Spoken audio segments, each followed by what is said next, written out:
have to do for this question is pretty straightforward. It is going to ask you to choose the 4 statements which are true, and all you have to do is shade the circles in the boxes for the ones that you think are true. This question is worth 4 marks, and because of that, you should spend about 5 minutes in the exam answering this question.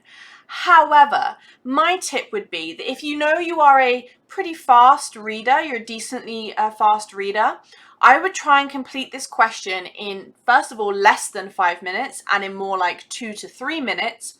And second of all, potentially even not give it its own time slot at all, but just try to complete it as you're doing your initial reading of the text in that 15 minutes of reading time.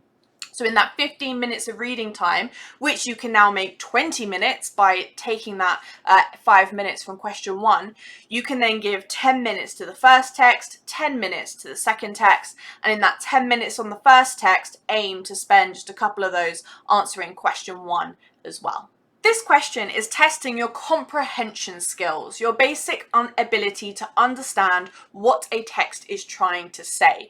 And you can see that here in the mark scheme when it says that the skill you're being tested on is your ability to identify and interpret explicit and implicit information and ideas. If you're not familiar with what it means by explicit and implicit information, then you need to have a look at my video on explicit and implicit information to make sure you understand that, because that's a really important part to being able to do well in this question, but also every English question you're ever going to study.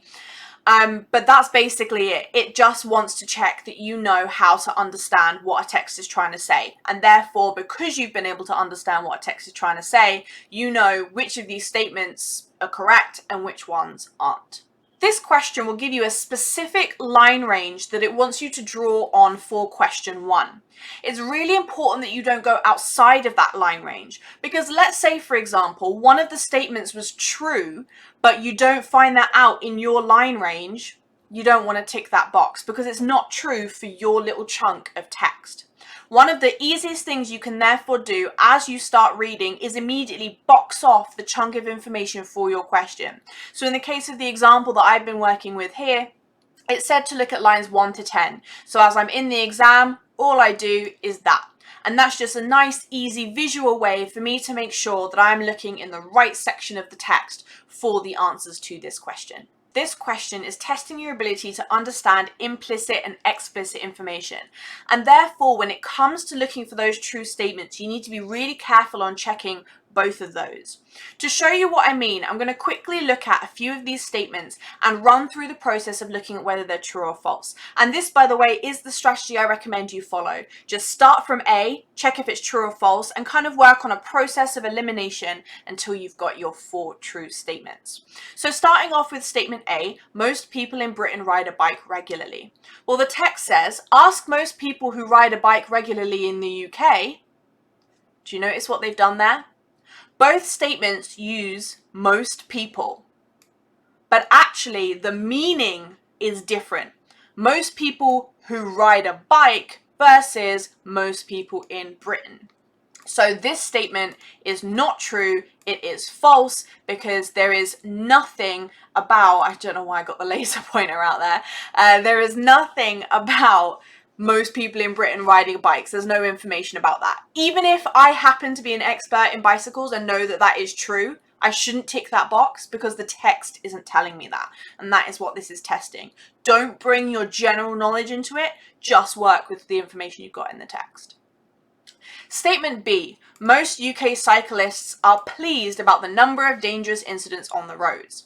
So the text says, ask most people who ride a bike regularly in the UK, and they'll happily recount a list of terrifying or alarming incidents caused by the deliberate actions of another road user, usually someone in a motor vehicle. Do you see the trick they're trying to play on you again here? Sneaky AQA, checking your understanding. Most UK cyclists are pleased. They'll happily recount. If I just look for the keyword match, pleased, happy, yep, that's true, I'm going to lose marks because I need to look at the wider phrase. I can't just look for, oh, that uses most and that uses most. It must be true. Oh, that uses pleased, that uses happy, it must be true. No, we have to look at how it's being used in context. And how it's being used in context is that they will happily tell you about all the horrible things that happen on the road. They are not pleased about the number of horrible things that happen on the road. They're just happy to tell you about it. So statement B is again false. The writer has never had a dangerous incident while cycling. We're now dealing with explicit and implicit information because the text says, my last such incident happened just under a week ago. He explicitly tells us he had an accident just under a week ago, and therefore we know that the writer has never had a dangerous incident while cycling is going to be false. Similarly, for D, the writer lives in southeast London. If we keep reading, when a driver decided to overtake my bike very closely and at speed on a narrow residential street near my home in southeast London. My home in southeast London. Finally, we have got a true statement. I hope that you found that useful. If you did, make sure you hit like and subscribe and have a look at all my other videos to do with the AQA English language papers to get all the help you need with this and anything else, English literature as well, whatever it is, let me know and I can give you the help with all things English. See you later.